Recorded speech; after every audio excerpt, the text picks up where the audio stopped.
Naturellement, c'est à la croix que le sang fut versé.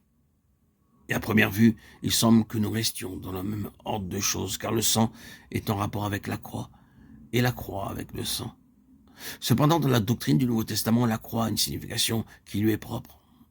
Comme cela ressort du passage de Romains 6, il y aurait sur ce sujet plusieurs passages à citer, comme par exemple Colossiens 2 et d'autres encore. C'est sur la chair et l'homme naturel que la croix exerce ses effets. La position à laquelle elle nous amène est la suivante. Ce n'est pas seulement la question de nos péchés qui a été réglée, c'est celle de notre personne. C'est de nous-mêmes qu'il s'agit maintenant. Avec Christ, nous avons, nous, été crucifiés. C'est ici que nous nous exposons, si nous n'y prenons garde, à toutes sortes de contradictions. Dans ce domaine-là, la théorie est couramment démentie par les faits. N'est-ce pas une expérience commune que cette succession constante de chutes et de rechutes, alternant avec des mouvements de repentir sincères qui aboutissent chaque fois au pardon et à la purification, sans qu'on ne parvienne jamais à laisser une bonne fois derrière soi cette vie de haut et de bas. Un jour tout va bien, le lendemain tout va mal. Aujourd'hui la victoire, demain la défaite. Et ainsi passent les jours et les semaines. Et la vie n'est plus qu'une suite monotone de manquements et de regrets, de péchés, de repentir, d'égarements et d'humiliations, jusqu'à ce qu'enfin une expérience plus aiguë que les autres vous arrache des paroles désabusées comme celle-ci. La vie chrétienne. C'est une entreprise terriblement laborieuse. C'est passer son temps à revenir à Dieu pour demander pardon, pour retomber le lendemain et se repentir à nouveau. La victoire n'y joue qu'un rôle bien effacé.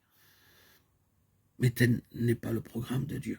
La raison secrète de cet état de choses est que nous n'avons jamais ouvert les yeux à cette vérité capitale qui est notre mise de côté par la croix du Seigneur Jésus.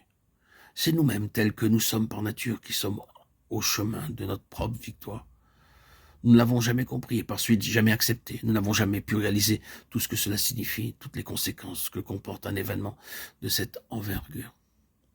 Nous n'avons pas vu que c'est de ce moment-là seulement que peut dater le « ce n'est plus moi » tant désiré. J'ai été crucifié avec Christ, dit l'apôtre. Cependant je vis, mais ce n'est pas moi, c'est Christ qui vit en moi.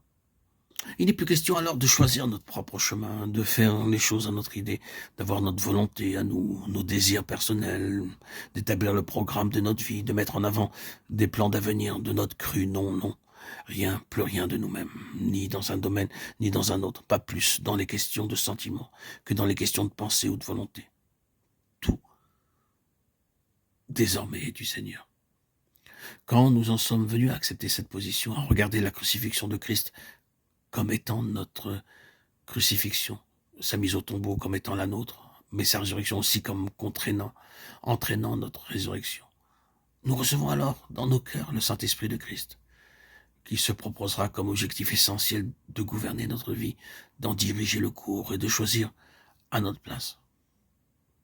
Nous saurons alors ce que c'est que de pouvoir dire « ce n'est plus moi qui vis, c'est Christ qui vit en moi ».